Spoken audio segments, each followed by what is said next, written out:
నమస్తే, నేను మీ anchor Zakir Hussain. Telugu Desam party MP ex CM Jaganmohan Reddy గారిపైన కంప్లైంట్ చేసినట్టు తెలుస్తోంది. అయితే అసలు నెక్స్ట్ ఏం జరగబోతుంది, జైలుకి వెళ్తారంటారా? సో డిస్కస్ చేద్దాం. ప్రస్తుతం మనతోటి సీనియర్ జర్నలిస్ట్ సిఎస్ రావు గారు ఉన్నారు. వెల్కమ్ చెప్పేద్దాం. Hi sir. హలో.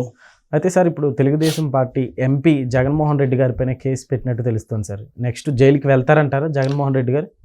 జైలుకి వెళ్తారని చెప్పి చాలా కాలంగా వినిపిస్తోంది.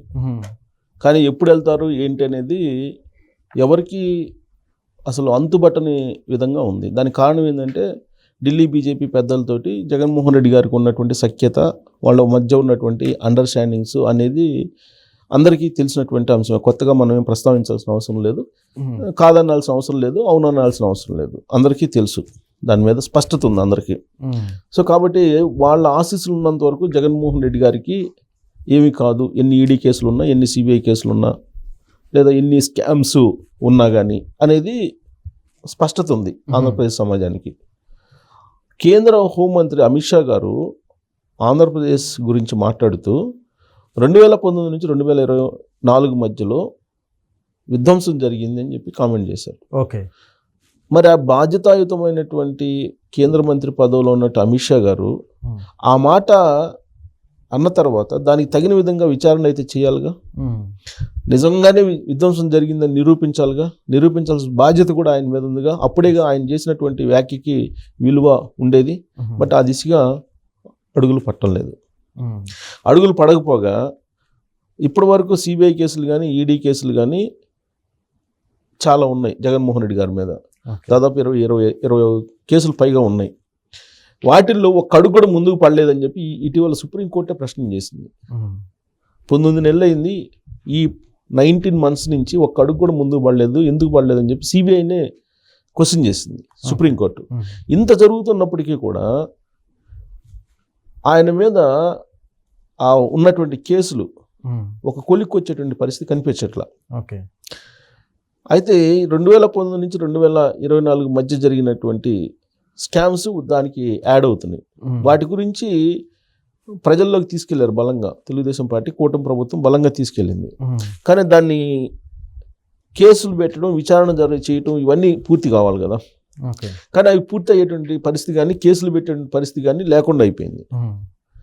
ఇప్పుడు జగన్మోహన్ రెడ్డి గారు అరెస్ట్ అవుతారా అని అంటే ఎవరు చెప్పలేని పరిస్థితి. ఎన్ని కేసులు ఉన్నప్పుడు కూడా ఆయన అరెస్ట్ అవుతారు అని చెప్పి చెప్పలేని పరిస్థితి. దానికి కారణం నేను చెప్పింది ఢిల్లీ బీజేపీ పెద్దల యొక్క ఆశీస్సులు. ఇలాంటి సిచ్యువేషన్లో జగన్మోహన్ రెడ్డి గారి గురించి పిన్ టు పిన్ తెలియజేయడానికి తెలుగుదేశం పార్టీ ఎంపీ నరసరావుపేట లావు శ్రీకృష్ణదేవరాయలు గారు కేంద్ర హోంశాఖ మంత్రిని కలిశారు ఈ మధ్యకాలంలో. కలిసి ఆయన లిక్కర్ స్కామ్ గురించి ఎక్స్ప్లెయిన్ చేశారు. ఇలా జరిగింది ఆంధ్రప్రదేశ్లో, ఇలాంటి సిచ్యువేషన్ ఉంది అని చెప్పి ఎక్స్ప్లెయిన్ చేశారు. ఏ సందర్భంలో ఎక్స్ప్లెయిన్ చేశారు? ఆల్రెడీ శ్రీకృష్ణదేవరాయలు గారు అలాగే మాజీ మంత్రి విడుదల రజనీ గారి మధ్య ఒక వార్ జరుగుతుంది. లక్ష్మీ బాలాజీ స్టోన్ క్రషర్స్ దగ్గర నుంచి 2 కోట్ల రూపాయలు ఆవిడేదో వసూలు చేశారని చెప్పేసి కేసు ఒకటి నడుస్తుంది. ఆ క్రమంలో ఆయన ఈ ఆంధ్రప్రదేశ్లో జరిగినట్టు లిక్కర్ స్కామ్ గురించి మాట్లాడారు. ప్లస్ పార్లమెంట్లో కూడా ప్రశ్నించారు. పార్లమెంట్లో కూడా లిక్కర్ స్కామ్ గురించి ప్రస్తావించారు. ఇలా భారతదేశంలో ఏ రాష్ట్రంలో జరిగిన అంతగా ఆంధ్రప్రదేశ్లో లిక్కర్ స్కామ్ జరిగింది, ఈ లిక్కర్ స్కామ్ గురించి మీరు ఎంక్వైరీ చేయాలి అని చెప్పేసి అడిగారు. అంటే పార్లమెంట్లో మీరు క్వశ్చన్ చేశారంటే ఖచ్చితంగా ఎవిడెన్స్లు ఉంటేనే క్వశ్చన్ చేస్తారు. సో ఎంతో కొంత పూర్తి స్థాయిలో ఎంతో కొంత ఎవిడెన్స్ ఉంటేనే చేస్తారు. మరి అంత జరిగినప్పటికీ కేంద్రం నుంచి ఏమన్నా స్పందన ఉందంటే లేదు. ఇప్పుడు మళ్ళీ తాజాగా ఏమైంది? అనంతపురం జిల్లా, ఉమ్మడి అనంతపురం జిల్లాకి వెళ్ళారు. ఇప్పుడు విడిపోయినటువంటి సత్యసాయి జిల్లా. అక్కడికి వెళ్ళి అక్కడ రామగిరి మండలం అక్కడికి వెళ్ళారు. అక్కడికి వెళ్ళి రామగిరి మండలం పోతిరెడ్డిపల్లి వెళ్ళారు. అక్కడికి వెళ్ళి అక్కడ చేసినటువంటి హంగామా ఏదైతే ఉందో ఆ హంగామా అనేది లా అండ్ ఆర్డర్కి డిస్టర్బ్ చేసేలాగా ఉంది అనేది ఆయన తాజాగా చేసినటువంటి రిపోర్ట్, కంప్లైంట్ కేంద్ర హోంశాఖకి. ఎవరో శ్రీకృష్ణదేవరాయలు గారు అది చెప్తూ, అసలు జగన్మోహన్ రెడ్డి గారు కూటమి ప్రభుత్వం ఏర్పడిన తర్వాత రాష్ట్రంలో లా అండ్ ఆర్డర్ పరిస్థితిని అదుపు తప్పేలాగా ఆయన ప్రొవోక్ చేస్తున్నాడు. కొంతమంది స్లీపర్ సెల్స్ వాళ్ళ పార్టీ వాళ్ళని పెట్టుకొని ప్రొవోక్ చేసేటువంటి ప్రయత్నం చేస్తున్నారు అని మొత్తం పిన్ టు పిన్ను ఈ ప్రభుత్వం ఏర్పడే దగ్గర నుంచి జరిగినటువంటి సంఘటనలన్నింటినీ కూడా లిస్ట్ అవుట్ చేసి కేంద్ర హోంశాఖకి ఆయన కంప్లైంట్ చేశారు. ఓకే, అవి చూసిన తర్వాతనే అట్లీస్ట్ రెస్పాండ్ అవుతారని. ఇప్పుడు ఉల్టా జగన్మోహన్ రెడ్డి గారు ఏం చెబుతున్నారు ఇప్పుడు కేంద్ర ప్రభుత్వానికి, తన మీద ఏదో ఒక కుట్ర పడుతున్నారు, తనకు రక్షణ లేకుండా చేస్తున్నారు, తనకు భద్రత లేకుండా చేస్తున్నారు, భద్రత సరిగ్గా ఇవ్వట్లేదు. అందుకే ఆ పోతిరెడ్డి పల్లెకి వెళ్ళినప్పుడు హెలికాప్టర్ని తొక్కుంటూ వచ్చారు అందరూ ప్రజలు. సో అక్కడ పోలీసు వైఫల్యం అంటే ప్రభుత్వ వైఫల్యం, లా అండ్ ఆర్డర్ సరిగ్గా లేదు అనేటువంటి కంప్లైంట్ జగన్మోహన్ రెడ్డి గారి దగ్గర నుంచి ఢిల్లీకి వెళ్తుంది.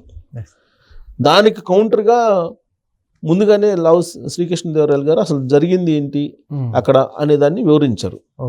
హెలికాప్టర్లో ఆయన వెళ్ళారు అక్కడికి.